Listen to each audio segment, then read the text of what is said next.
Alrighty, hello and welcome Play-by-Play podcast, Rugby World Cup edition, and we are to the crunch time of the competition. Finals time is here, quarter-final action. Jordan Hughes with you, and joining me, the boys, Rian Stowers, Tyler Campbell.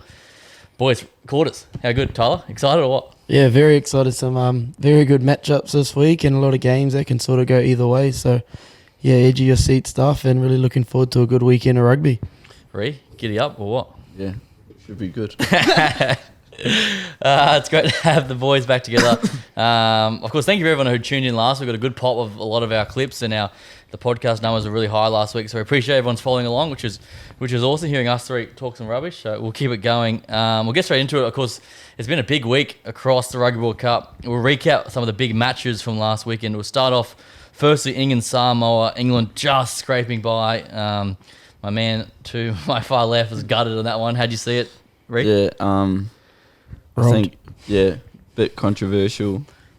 You know, the law was once you kick the conversion, I thought that you can't take that back. It's a classic move that everyone's done for a while, and I don't know how that works. It's fully changed recently, I read. I've seen a few people that have gone through and Googled it, and it still comes up. You can't change it after the conversion, but it is England. They do sort of run world rugby, so not surprised. Yeah, and that disallowed try as well. Like, it was there for the taking. I couldn't believe it. Bit dodgy, mate. Very dodgy, mate. But it was a good performance. I guess for me, that Ford-Farrell combination didn't do much for me again. And what the reports are that Ford's going to get dropped this weekend. How do you see that combo, Tyler? I thought both were significantly outplayed by Sopawanga on the other side. I thought he was great, and it showed that if he was sort of not injured and played for Samoa throughout the World Cup, like, there's a bit of a what could have been. Yeah. But they didn't really fire. I don't think they got the result they want out of that sort of 10-12 combo. So not surprised they're going to move Farrell back in and sort of get another big midfielder there, because the style of rugby they play is, get over the gain line, find a corner, get near the line, get your big bodies involved. So You'd think having them two in as well, the game management would have been a lot better. Like two experienced teams 100%. at the international level. And then towards those last couple of minutes, they kept kicking it back to Samoa, allowing them to play footy. And Which you can't do that against them. yeah, and Samoa just unlucky that last breakdown. They have one more player there. They can actually set up a breakdown and continue to put pressure on England, but only one player arrived and he had to pop it off and turned over the ball there. It shows you how close all these teams are now from knocking over the big dogs. Yep. Next up, it was Japan versus Argentina. This was a great game to watch. All shootout, attacking footy at its best. Argentina's getting it done in the end. yeah, they looked really good actually. It's probably the best they've sort of looked in the World Cup. Was good to see Japan be a bit sort of risky with some of the things they did. Bit of Tony Brown special, the old turnaround back over your head kick. Yeah, some of the tries are class, weren't they? Yeah, so that was a very good game to watch, and yeah, Argentina sort of got it done in the end. But obviously the big news, Matera coming out of that game, being out for the rest of the World Cup. Yeah, we'll dive into that a bit. Did you get a catch of this one, mate? No. Oh, true. I'll keep it honest. Yeah, love it. And the next up, this was one of my favourite games of the whole tournament, Fiji versus Portugal. This is what Rugby World Cup's all about. Portugal fighting to the very end, getting a big-time win. Yeah, stoked for them first win at the World Cup, and you saw the reception of when they got home back to the airport, the crowd that came out to see them and celebrate. So that's the growth that rugby's sort of heading in around the world, and that's awesome to see. And I don't know what happened to Fiji there, but the respect they showed after the game, watching the coach go in and congratulate them after the game is awesome to see as well. So congrats to Portugal, but I think we'll see a sort of fired up Fiji squad moving forward, because I don't think they wanted to lose that one. In a way, it could be a blessing for them. Like, it could be, get the rule, but. That's There's kind any of what we team- thought about the game before, though. Like, they would come through against Portugal and sort of show us what they're really made of. Yeah, my thing is, if there's any team that can lose to Portugal one week and beat England the next, it's Fiji. Yeah. Yeah, I've seen like all the Facts. posts and stuff like that. Did you see the post-match interview at the very end of it? With which got with who? The captain Of Portugal? of Fiji. Nah. Oh, apparently he shared some not very nice words in the native tongue. Oh, did he? Apparently, yeah. I saw like heaps of comments about it, and people were like, "World Rugby is gonna." What, directing at what, though? What was his Yeah, angle? I'm not too sure. Like, well, I don't speak Fijian, so I don't really know what he said don't you? either. Oh, true. We learned some, but not enough. Yeah, right. Yeah, there you go. Good intel, mate. Good research. Yeah, a little bit. Yeah, nice. Yeah, righty. So that's how the pool stage is finished up. Obviously, this weekend, massive quarterfinal. But before we do so, there's plenty of news around the rugby world. We'll start with our man at the top, our favourite guy, Eddie Jones. He's in the press every day. He's quitting. He's going to get fired. Now he's staying. What have you made of all this, Tyler? It's just making more of a mess of what has already been going on. Like, obviously, it's a bit of a mess. Didn't get the results, and now I don't know if people are stirring, if it's the media's trying to get one back over him after all the stuff that's happened. And I hope he's not leaving, because it sort of makes the decision from Oz Rugby to sack Dave Rennie look even worse. And I bet he's over in Japan right now, sort of licking his lips and sort of pulling the finger, going, yeah, that's what you deserve. But yeah, I hope he does stay, because he's tried to build a young squad. And if he can stick with them to 2027 and everything sort of goes right, then maybe Aussie can build back into that sort of semi-final, final spot come home World Cup. Yeah, I agree. Ree, what'd you make of that? Yeah, well, you don't really know anything until it comes out of his mouth, really. And like you said earlier, there'll be a conference on Monday, and then I guess we'll all find out what's really going on. But yeah, like you said, people could be stirring rumours, so I guess you just have to wait and see. So apparently he had a after the World Cup, he had a meeting with all the high performers of Phil Waugh in Paris. So they've obviously had a chat, worked it all out, what's going to happen. And then you hear the reports about Japan pop out the next day. And as you said, if he quits, it's probably the worst decision in Australian sport history. 9 tests, we won 2, gone. Signed till 27. Like, it's crazy. I thought he did really well to sort of promote putting Aussie rugby back on the map and sort of wanting to sort of build that game. I still don't think it was the right decision, and I would have said this sort of 8-9 months ago when they made that decision, because I thought Dave Rennie was actually building a really good culture and building some depth after, he got some pretty rough injuries sort of that back end of last year, but was still competing and still putting up results. So it's going to be a tough one to sort of comprehend, depending on how the next sort of week plays out, whether he's staying or whether he's going. But yeah, if he's going, it is probably the worst decision in Aussie sports. And if you're up top and you've made those decisions, I think people are going to start questioning why you're there, and maybe it is time to step down. Well, I know how you guys feel. I feel this. I'm sick of talking about it. Like, it's just every week is negative. Like, let's just wait till Monday and we'll go from there. But I hope he stays around. I think we need him to, commit. You need to see what his plan was. Yeah, 100%. If it works or not. But like, if he leaves, you'll never know. Yeah, 100%. And then next up, Rugby Australia has been approached by some private equity from the Middle East. Qatar, the Sovereign Wealth Fund, is looking to invest. They approached South Africa and Rugby Australia about trying to invest in the game of rugby union. We need the money. TC, actually no, private equity man, you love a bit of money talk. Ree, what'd you make of this? I think either way, there's going to be so much backlash from the media, because Rugby Australia took a stern stance on their moral ethics with Israel Folau. He stood out and he said what he said, which very controversial, and I think it's not the way that you'd put it, even if you are a religious man.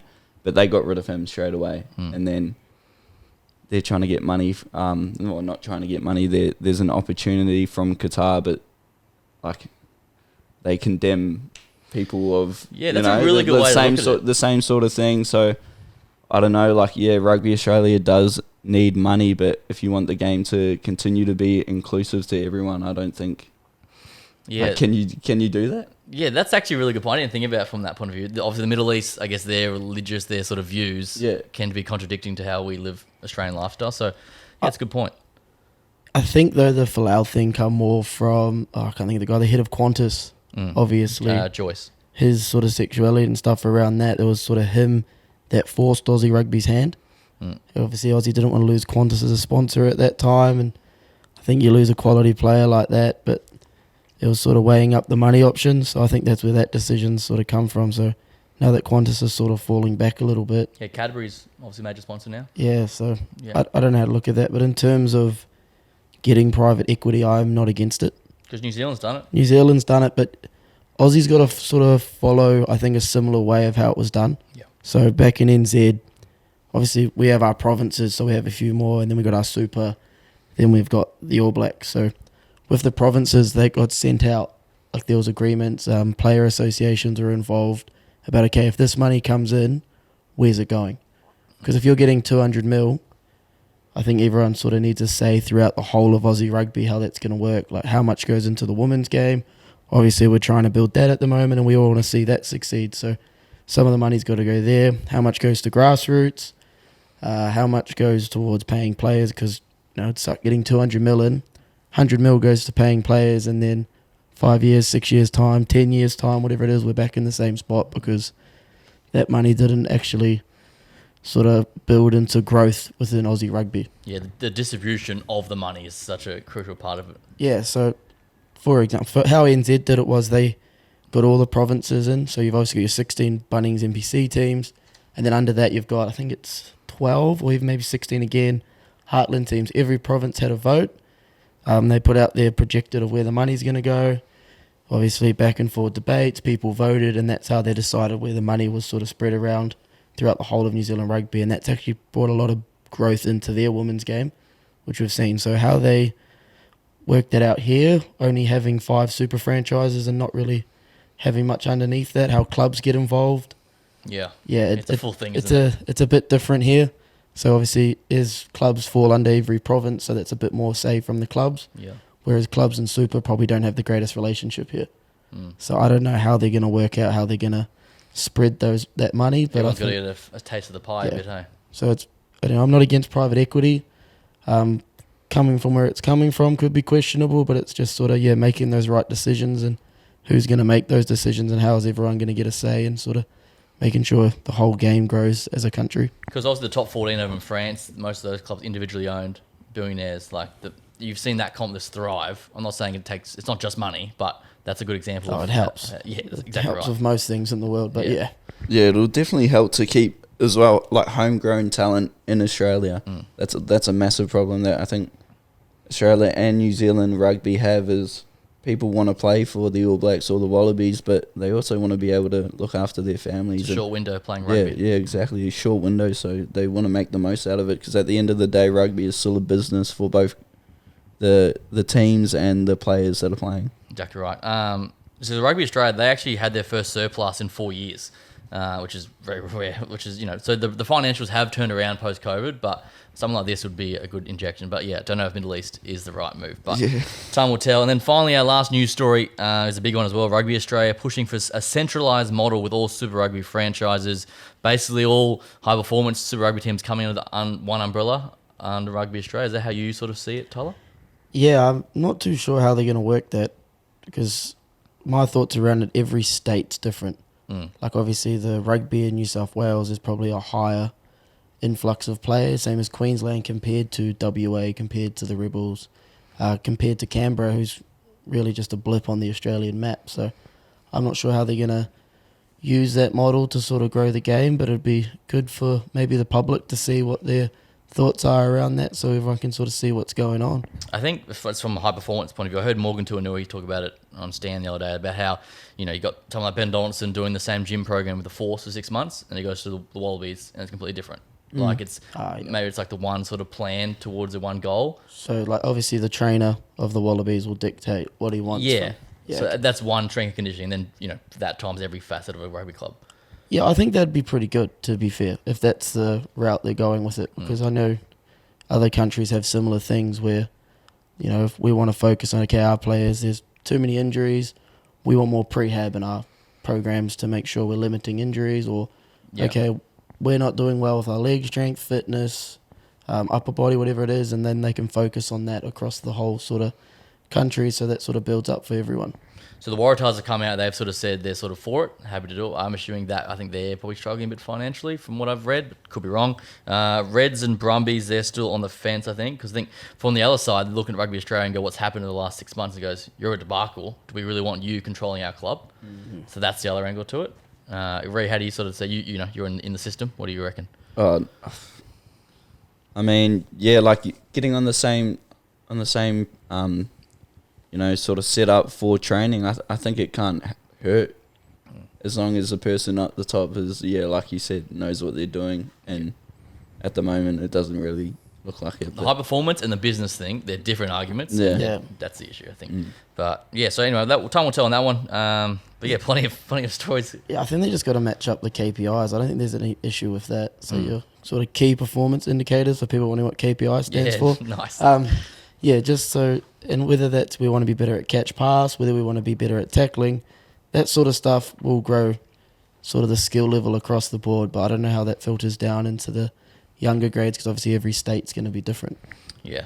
Anyway, enough of the serious stuff. You're listening for Regan's picks, and we're going to give them to you. Quarterfinal previews this weekend, Sunday at 1 a.m. Wales versus Argentina, Gatland versus Czechia.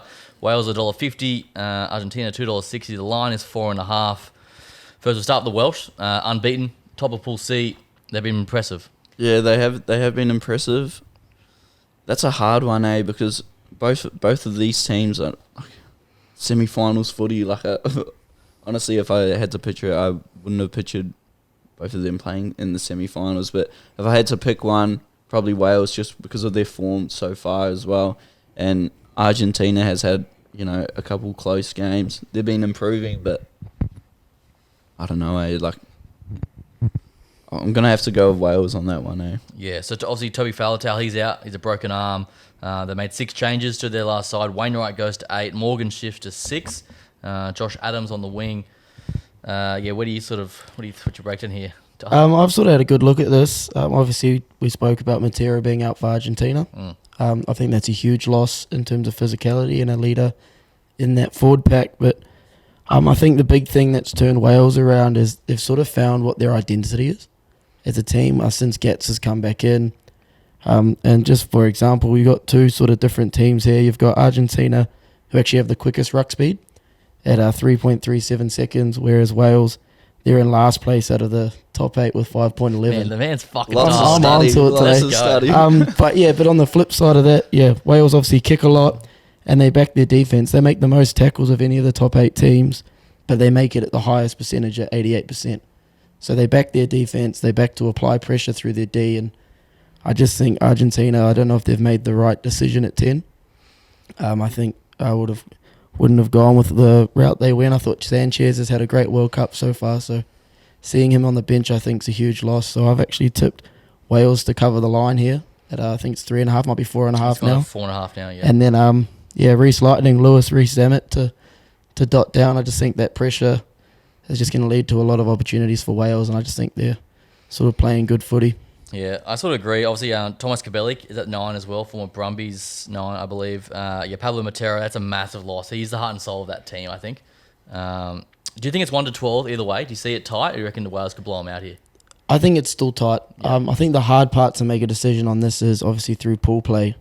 You don't know the strength of each pool. You can look at it. Obviously, we know Pool B is probably the strongest, but I couldn't split sort of Pool C, Pool D, who's been playing better. Like, we could look back at this and think Aussie actually had a really strong pool, and Wales has come out and they pushed themselves sort of to that late semis or into a final. So, yeah, I just think Wales, just those defence stats will sort of give them the nod for me. But yeah, 1-12. Yeah, I sort of agree. Argentina, even against Japan, they were pushed by Japan the whole way. England, they will pour against. Yes, I like the Welsh here, minus the 4.5. Wales to win. Probably go 1-12 as well. I like Josh Adams to score a try, and I'll probably take the over 43.5 total points. I can see a few tries being scored. Wales by how many? I'll go 12. Oh, yep. Yeah, clinic. Wait. Less than 12. Okay. Yeah. Close game. 1-12. He didn't bring a notebook this week, guys. The great man. So look out, we're all on the Welsh for quarterfinal number 1. Let's head to quarterfinal number 2, and this is going to be close to your hearts, you two lads. Ireland versus New Zealand, 5 a.m. Sunday morning. Tyler's representing the New Zealand jersey today. $1.70, the Irish are the favourites. $2.15 to the Kiwis. 2.5 is the line. Arguably the biggest quarterfinal in history. Yeah, well, Ireland coming into the World Cup number 1, All Blacks coming into every single World Cup ever. Just beast. Likely favourites to win, even though they're not number 1, likely favourites to win. I think they've got a really physical side that they didn't have against France, and I think with the Mark Talia thing, that kind of gives me a bit of a headache. Yeah, before we do your picks at the end, let's sort of break it down a bit. Firstly, Talia gone for breaking curfew, I believe. How did you guys see that? Well, you're at a World Cup to play rugby. It's sort of a brain fart, that one. Do you know the details around it? I don't. No, I don't know. I don't know anything about it. I just saw the lineup and was shocked that he wasn't in there, to be honest. Tyler? Obviously a big mistake for him, but I'm also all for it. Yeah. I think that decision would have actually half been made by the leadership group. And that's sort of the culture within that All Blacks that was sort of built from Richie McCaw. I know in the past, like Aaron Cruden's been stood down before. Yep. I've heard the story of Ben Tameifuna missed his first ever team meeting and sort of got dropped from the squad and never got to put the black jersey on, even though he'd had probably one of the best seasons that year as a prop in Super Rugby. So that's sort of the culture they go, and they're real high on their standards off the field because if you're doing everything right off the field, that means when you get on the field, you're going to be doing everything right to sort of put your best foot forward for the team. So obviously we don't know the details of how bad the missed curfew was, but the big selection blunder for me actually was more Finlay Christie in over Cam Roigard. Yeah, Roigard's been carving up. Yeah, I've seen reports of it being a defensive thing. Okay. Finlay Christie apparently is quite a bit better and a bit smarter around plugging holes around the ruck and a bit better of a defender. So, yeah, that was the interesting one for me because I thought Roigard has been great since he's put on the black jersey this year. So, I think the big one is Frizzell comes into the side because he missed that against France. Yeah, he's, as you said, big body. He'll make a big difference, I think. Yeah, big game player too. Yeah, 100%. I think you watched that game against South Africa at the first one. The difference he made, like the physicality he brings to that All Black pack's just something we've sort of been lacking. So, and good to see De Groot back too. Yeah. Who? Ethan De Groot. Yeah, lovely. So we've got obviously the back three. Barrett's got the 15 nod. Will Jordan's in there, which I'm glad he deserves his spot, I think. And then what do you make of the centres? I guess that's sort of obvious pick for you these days, the Barrett Rico combo. Yeah, I'm happy with that. Yeah, I'm happy with that combo. I think it's a combo that's only going to grow. I think Geordie Barrett's probably one of our better defenders in that 12 jersey, and we need to be sort of physical in that channel because Bundy's been on fire this year. So, I've got down here that all games, this game in particular, is all about matchups. 10v10, 12v12. The back three, both back threes are explosive. Yeah. So, it's going to be... Geordie has his shoulders warmed up. Bundy just lines at his channel all day, eh? Yeah, so him and Mwanga are in for a bit of a long day, but Sam Cane's also quite good at getting in those channels, and he's also a pretty solid defender. So how they work around sort of slowing that Bundy gain line, I think, can really sort of stagger the Irish attack. Before we turn our attention to the Irish, anything else you have on the All Blacks you want to... I've actually got Wayne Barnes down here. No, Barnesy, yeah? Yeah, we actually know the history. Obviously, last time he reffed us in a quarterfinal, the 2007 against France. He was a young ref then, but obviously the missed forward pass. And it wasn't forward, it was flat, mate. We had 77% of possession for no penalties in the last 50 minutes. But I've actually got here, the All Blacks only have a 65% win rate with him as ref. Wow, okay. So out of 23 games, they've won 15 and lost 8. It's the most losses a ref has given New Zealand. So it's a fun stat. It's a great stat. Blame the ref. Nah, but he's gotten there early. No, but it's just a good stat sort of going into the game. But I think I've seen a bit of media around it too, so hopefully it spins his head around a bit and he starts favouring the All Blacks. I have no doubt. That's a good one to finish on the All Blacks. Now we go to the Irish, pretty much unchanged. James Lowe and Mac Hansen had some fitness issues, but both been cleared to play. It's unchanged starting lineup. Only difference is the lock, James Brown, has been ruled out on the bench. The Irish unbeaten so far. Yeah, they've been good. The one thing I think that lets them down has been their set piece. Sort of the remaining teams are the second worst in scrums, and they're averaging 4 turnovers at line out a game. Shit, okay. So like their set piece hasn't been strong. So I think New Zealand's going to come and target that. But I think their forward pack around the park's been outstanding, and their discipline. So they average the second most turnovers at 5.3, at sort of stealing the ball. Yeah. And they also only give away 9.3 penalties a game. So anytime you're giving under 10 penalties, that's sort of most teams' benchmarks. That means you're a well-disciplined team. So and they've proven it. They're going for their 18th win in a row this weekend. Yeah. So they actually kick not much either, which is surprising for a Northern Hemisphere team. I just find them really good to watch. I feel like I just love watching them. So they actually average. I've got a lot of stats down, but they got I love stats, man. They have the most entries into the attacking zone, and they get that through holding the ball, building phases, through their little balls out the back, and their forward runners running those holes. They just play really good footy. So I think there's going to be a cracker of a game. Really, I don't know which way I'm sort of swaying at the moment. It's going to be unreal. 80,000 in Paris. Let's go for our picks. Stowers, what do you got for me? It has to be New Zealand. I think it'll be a tight game. I reckon 7 or less. Yeah. For the win for the All Blacks. Too good. I think hopefully our kicking will be on par, and then, like you said, you shut down Bundy Archie, stop their offense rolling, and then plays out from there. Any try scorers you like? I think Leicester. No Mark Talia. I think Leicester is really powerful if they get close enough in the 22, get him early ball 1-on-1. There's not a lot you can do. There we go. Leicester to score and New Zealand to win for Reed. Tyler. I think the kicking game is actually crucial as well. I think bringing Leicester in gives us a left footer. So now we've got a left footer there who's got a very good boot. I've tipped New Zealand to win and actually Artie to go over. Okay, yeah. So I feel this is the first time New Zealand's been in a spot where people are doubting them.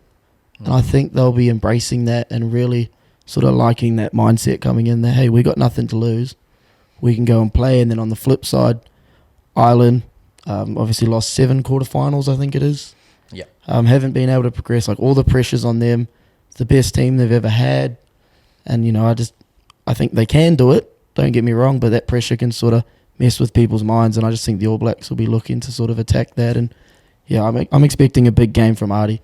I think missing out on World Rugby Player of the Year last year. I think he's going to go want to prove a point against that back row of the Irish. He's been class all tournament. For me, I'm all on the Irish, boys. This is the year of the green. I just believe the self-belief is at an all-time high, and this is the sharpest form they've ever been in every aspect of the game. I just think they're going to rise to another level. I can hear the zombies already being played. Hopefully not. Yeah, so I like the Irish minus 2.5. Probably Irish by 7.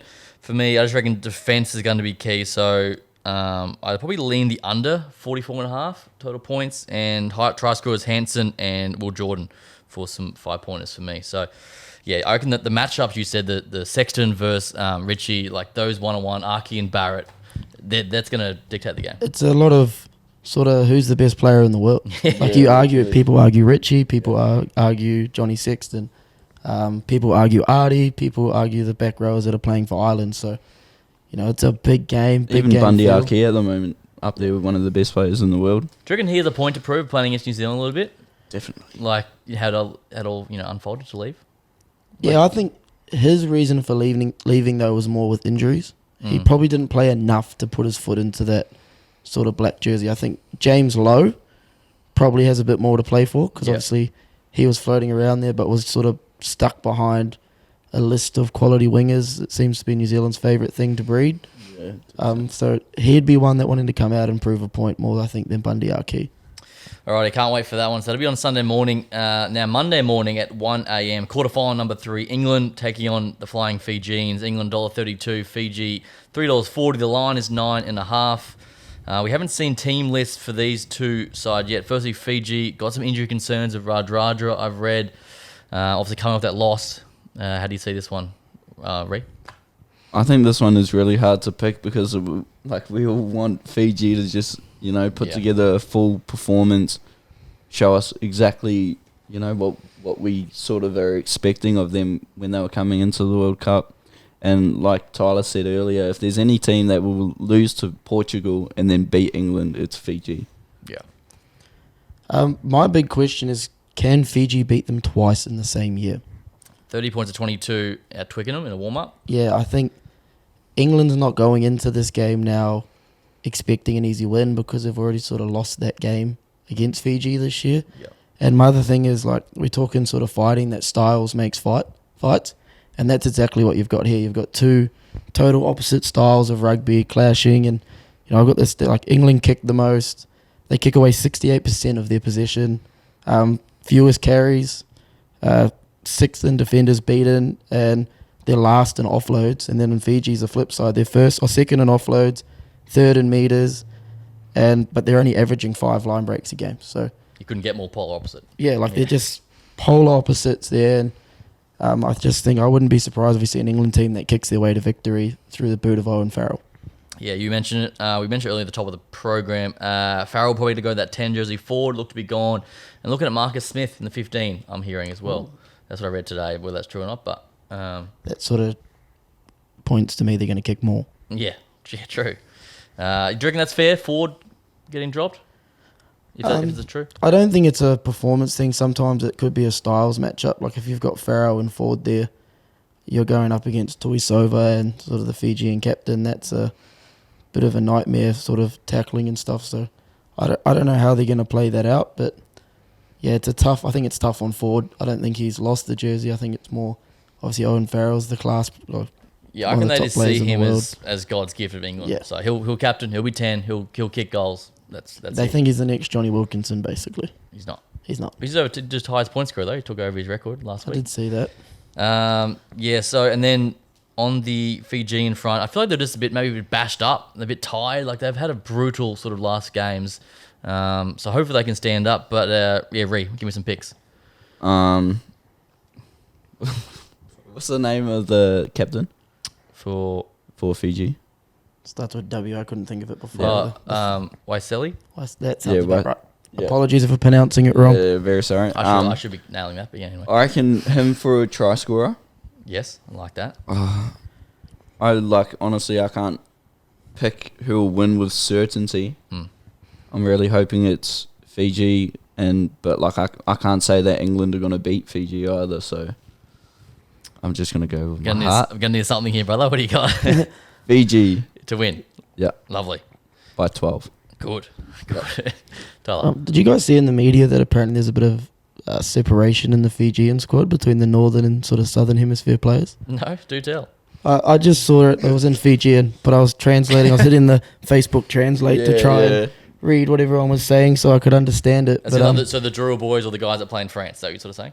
Yeah, so sort of there's been a bit of a divide there where they've got different styles, and I think that could probably lead on from what the captain was saying after the match. Yeah, okay. So I don't know how true that is, or if it's another media spinning a story. But I think if that stuff is sort of true, that can actually mentally sort of take a toll on a team. So yeah, trouble in paradise. Yeah, But- definitely dividing a team, like 100%. But even if there isn't a divide, just people talking about a divide, Yeah. like it's pretty hard to bring your team back together when everyone's telling you you're not together. And they've also been dealing with obviously a lot of stuff off the field. Obviously, a lot of family stuff, a lot of Yeah. losses. Like there's a lot going on. Someone's father passed away this week. Yeah, I or saw that as something? well. Yes, So- there's a lot of head noise going on for the Fijians, but no doubt they're a passionate pride nation, so they'll be up for it. Ready, lean. I've got Fiji covering the line, which sort of goes along what Rian was saying. It's 7.5. It's 9.5. 9.5. Yeah, Fiji I think cover the line. I do think England win. Yeah, I just don't know if Fiji can do it twice in a year, and I really hope they do it. I'm backing them. That's sort of who I'm supporting, but I just think England will slow the game down, go to set piece, take every penalty on offer. They've obviously got the better goal kickers, I think, out of the two teams, and they'll just play boring rugby. Well, we call it boring rugby, but grind them they away. play. That's their identity. That's what they're good at. They've won a World Cup from it, so I just think they'll grind the game out and sort of frustrate the Fijians. But on the flip side of that, if they kick the ball and their kicking game's not on, and the ball stays in and Fiji starts returning some of those kicks, it could be dangerous as well. So, but yeah, I think England. I do think England wins, but I think Fiji covers that 9.5 line. Lovely. Yeah, I agree. I reckon England win here. I reckon they're too classy. And I actually reckon they win strongly. I reckon England by 12. I reckon Fijians, as I just mentioned, they're just tired. I think this is the end of the road, unfortunately. But I haven't seen a team yet, so I haven't got any sort of try scorers. But yeah, I reckon England just grind them away and just scoreboard pressure. Every time they get down there, points. And then, yeah, England by 12 for me. Alrighty. And then our final quarter-final. This is an absolute doozy as well. France, the home nation, up against the South African Springboks, $1.77. France, the favourites, taking on South Africa, $2.05. The line is 1.5 points. The over-under is 42.5. 5 a.m. Monday morning. Rian, Is Dupont in? he's in. He's in. Well, it hasn't been named, but he's been cleared. He's been training, so I'm assuming, yeah. He's wearing a headgear to cover a facial fracture. You see that photo? No. He's wearing a headgear and then his facial fractures like under his eye, and I'm going, I don't know if it works like that. Seems counterintuitive. Headgear's a bit mental, I think. Yeah, but What does it really do? Well, you wear it, you know. Yeah, I know. Like without it, feel a bit bare. When you got it on, just put your head down. I'd be worried. Imagine if you didn't wear headgear. We didn't get any analysis. Yeah, exactly. Oh, lucky. Yeah. Oh my goodness. He wears it for the swag, man. It's either bright green or bright pink. Yeah. But sorry, before we get into it, Springboks have named their team. They've gone with Lebok at 10. How did you see that? And Pollard on the bench. So who's goal kicking for them? I'm shooting That's a problem. Marnie Lebok, yeah. Yeah, that could be a problem. Rugby World Cups tend to be won off the back of goal kicking. And against France too. Yep, and against France, Dupont back in. I've got to go with France in this one. Yeah. I think South Africa's really physical, but lots of times that you watch them play, like, sort of some of their tries just come off the back of individual brilliance. You got a team like France who is just shutting down the All Blacks like they were in that first game. I don't know if South Africa will be able to get it done with individual brilliance. Yeah, so Lebok at 10. They've gone with experienced backline though. Colby, Delendi, Jesse Creel at 13. Tyler, break it down for me. It's weird coming into this because normally you'd look at it that South Africa is going to be the team that kicks the most and is more physical, and the French are going to be the team that throws it around and makes more errors. But it's actually sort of flipped around, which is uncharacteristic of a South African side. And I've sort of got here, they're kicking less at 20.3 a game. They've got the least amount of kicking at the moment. But their set piece has struggled, which has normally been the area of difference. So they're only winning 81% of scrums and 89% of lineouts. And then they're also 7th in collision dominance.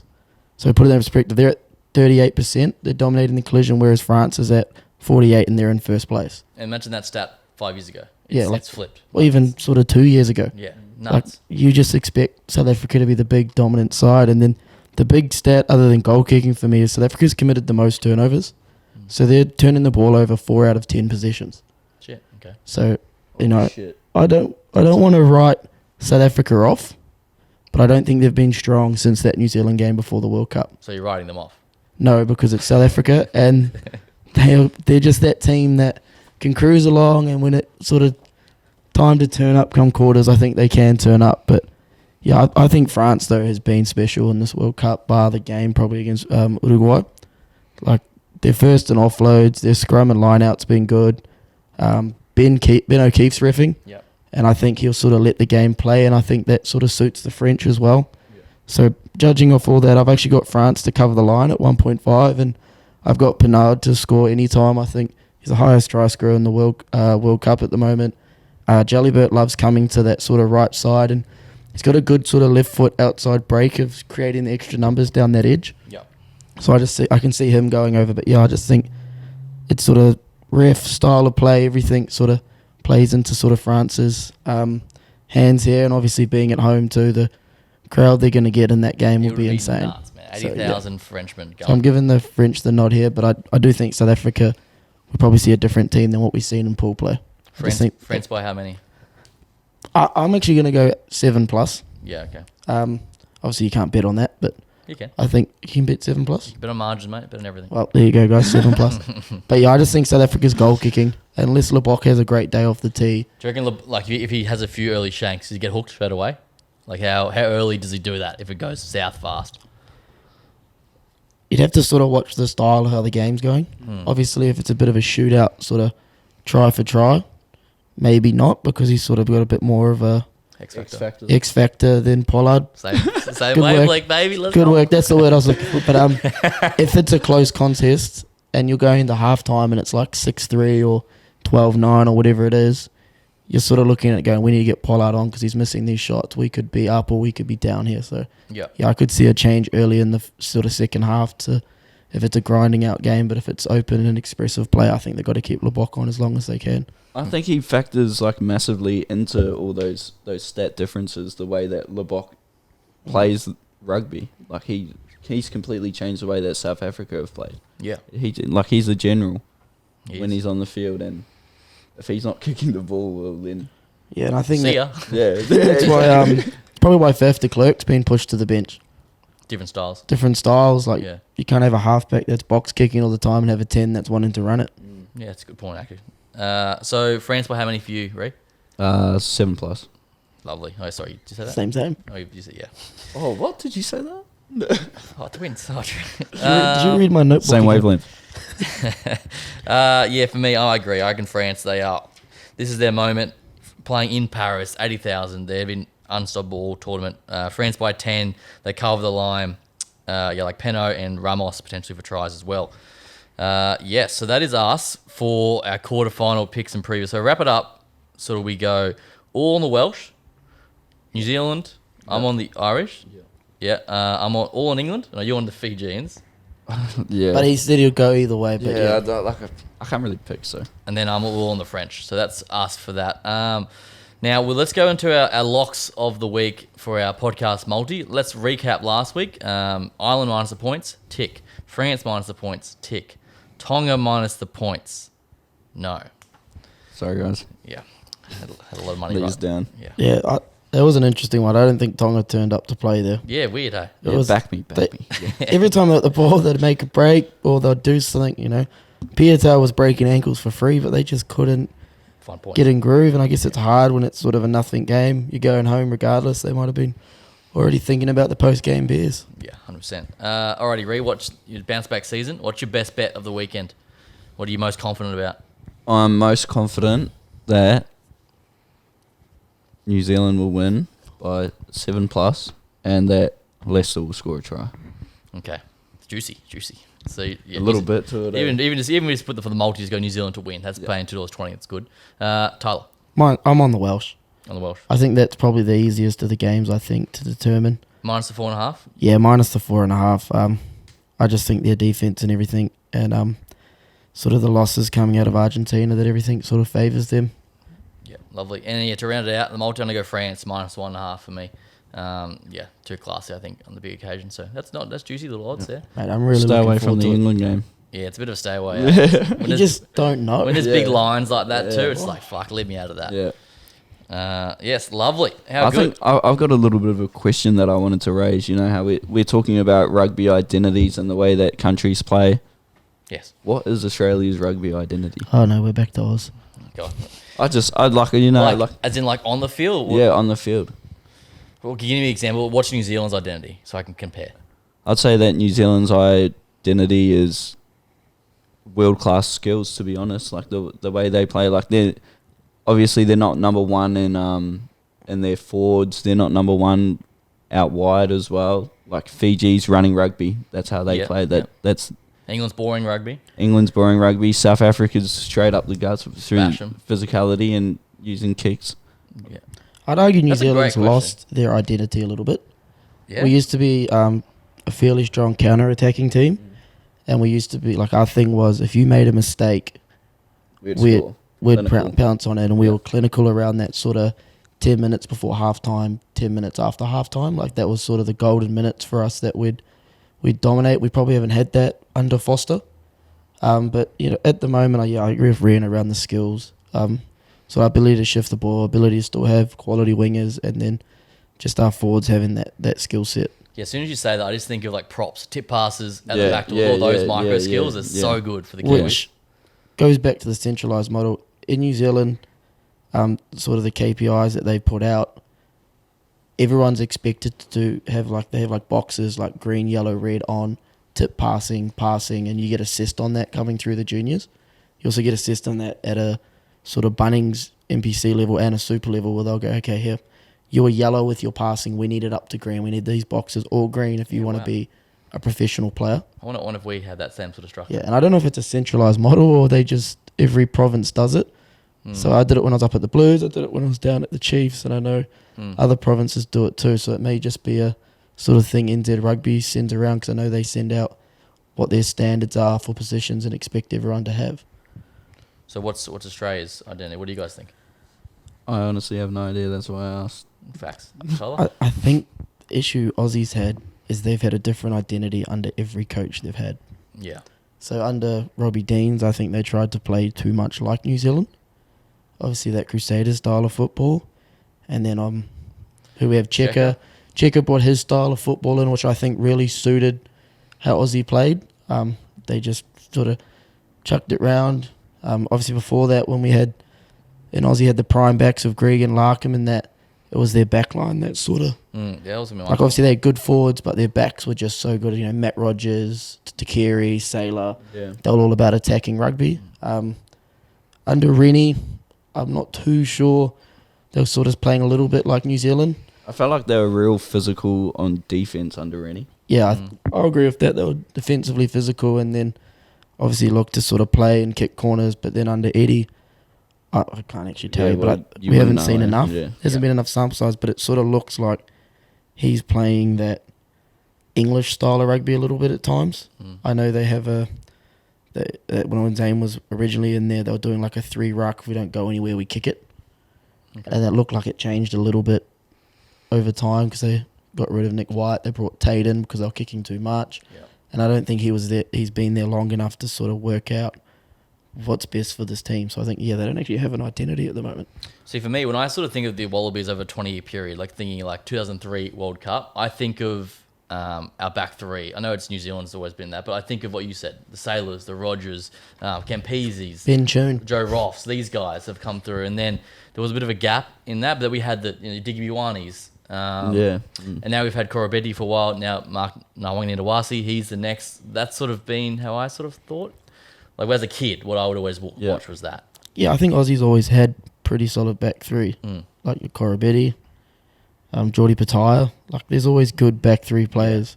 It's just I don't think they're working out at the moment what...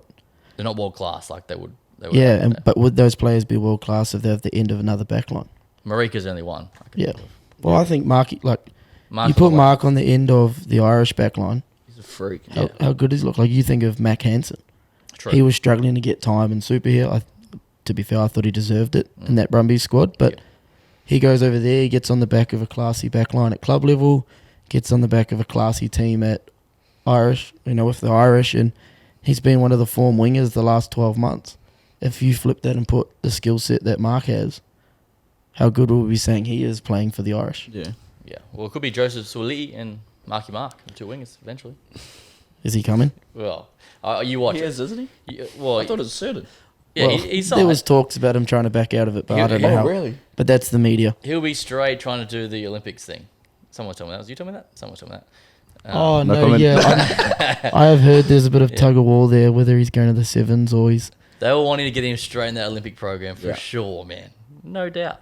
To be fair, his skill set suits the game of Sevens. Yeah. I don't know what his fitness is like. When's the last time he's played Sevens, though? League fitness, he shouldn't be too bad. Yeah, that is true. League and Sevens is worlds apart, isn't it? I haven't really seen him pass further than 15 metres ever in the NRL if he does pass. That is true. Yeah.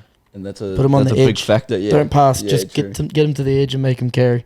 Yeah. Anyway, we could talk all night about this. But that's us for this weekend. Quarterfinals coming up this weekend. Thanks for tuning in. We'll be back next week, same time, same place.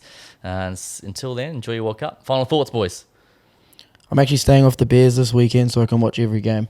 Good. That's how excited I am for these quarterfinals. And for those that don't know me, that's a big thing. Big. For me not being on the Bears. You? I'm actually going to watch every game this weekend. Yeah, I want a full analysis next week. Yeah, I'll get the notebook while I'm watching them. Lovely. And if you want to hear my voice even more, which I'm sure you don't, Brumbies Waratahs under 19s. No, Brumbies Rebels tomorrow afternoon on the call. So on Stan Sports. So until next time, we'll see you next week. Bye.